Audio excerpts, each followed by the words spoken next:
As part of InBody Yoga Academy teacher training that's coming up, I'm going to be working with the students for 10 practices going over the yamas and the niyamas. These are the first 2 steps of the Eightfold Path. And I remind you that yoga asana, the yoga postures, is just one part. So these yamas and niyamas are a really big deal. It's 2/8 of the Eightfold Path. And they're the do's and don'ts of yoga or of ethical living, so that we can really embody our yoga practice and how we treat others and how we treat ourselves. So the first yama is Ahimsa, meaning nonviolence. So how can we practice Ahimsa, being nonviolent to others? Through our physical body, so don't hit anyone. Through our vocal self, don't speak badly about anyone. And to our mental body, not being negative or criticizing in our head. And how can we also practice those 3 areas of nonviolence to ourselves?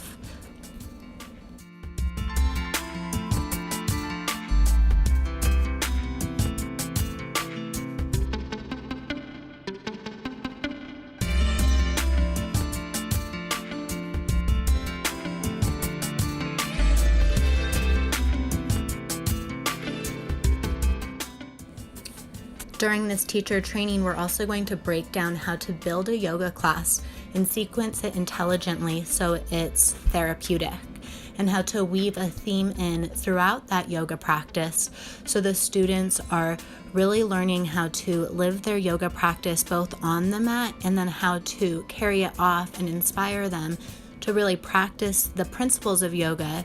So in this case, the yamas and niyamas, both on the mat and off the mat. And of course, linking that to alignment actions to keep their body really safe.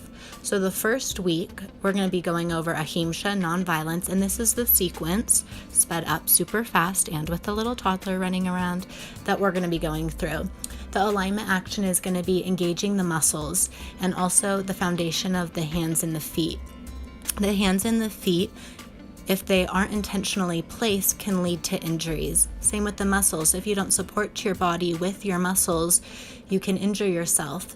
Specifically, we're going to be focusing on the knee. The knee is often overlooked in yoga practice, and it hyperextends and sometimes it twists. This is very damaging to the knee joint, so we can practice this self-kindness for ourselves and making sure that we're protecting ourselves, we're supporting ourselves. We're not going to push our knee into a range of motion, a range of movement that's not helpful, and that's not going to lead to its functionability and efficiency in the future. So that's the alignment action, and the heart quality we're going to be using is kindness. So cultivating this feeling of kindness. Can I be kind to myself? And then can I also be kind to others? Can I be kind physically? Can I be kind mentally? And can I be kind with my voice?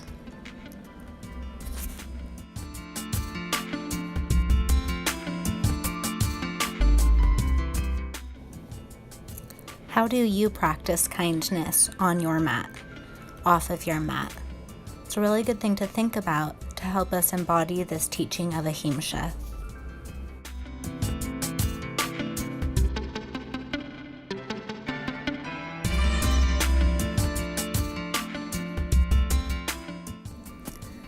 The theme of this class is nonviolence, Ahimsa, that first yama.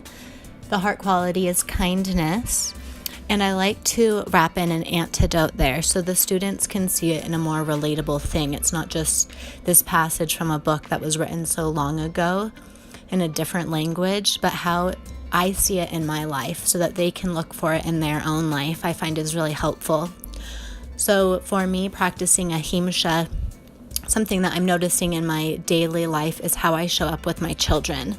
When I snap at them, sometimes I get my patience wears thin and I react snapping and a little angry and impatient, and I really don't like that. I can feel that as a form of violence, using it through my voice.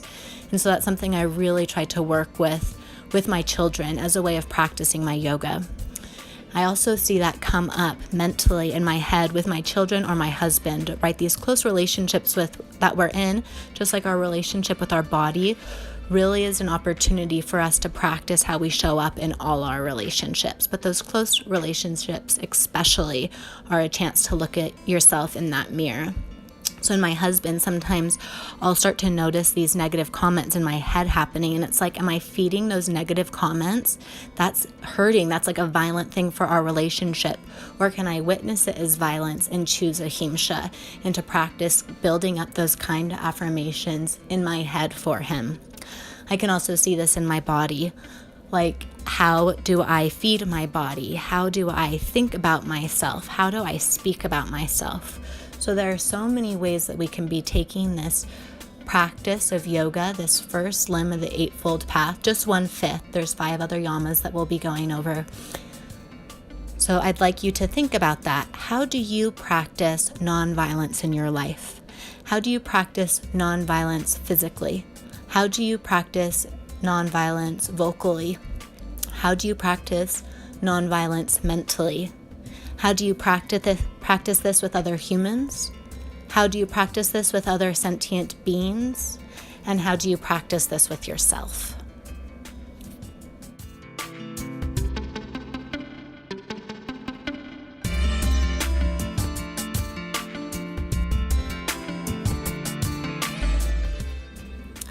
A quote from Swami Satchitananda's translations of the Yoga Sutras. We are not going to change the whole world, but we can change ourselves and feel free as birds. We can be serene even in the midst of calamities, and by our serenity, make others more tranquil. Serenity is contagious. If we smile at someone, he or she will smile back, and a smile costs nothing. We should plague everyone with joy. If we are to die in a minute, why not die happily, laughing?